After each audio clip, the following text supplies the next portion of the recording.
ये कहानी दो भाइयों की है जो कि एक दूसरे से बिल्कुल अलग थे। एक आस्तिक था और दूसरा नास्तिक था। दोस्तों, एक गांव में दो भाई रहते थे।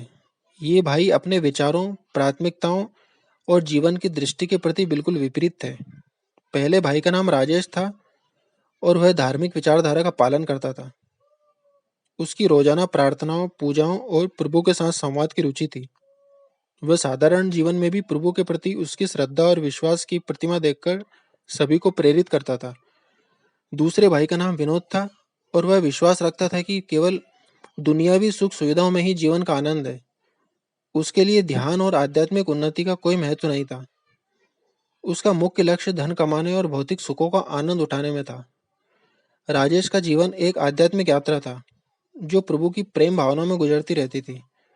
वह जीवन के हर पहलू में प्रभु की खोज में लगा रहता था और उसके जीवन को उन्नति और उद्देश्य की दिशा में एक माध्यम बनाता था। विपरीत विनोद का दृष्टिकोण केवल भौतिक जगत की ओर था। उसके लिए सफलता और आनंद धन की प्राप्ति में ही थे और वह इसमें ही अपना सच्चा आनंद मानता था। एक दिन विनोद राजेश के आसान और शांत जीवन को देखकर विचलित हो गया।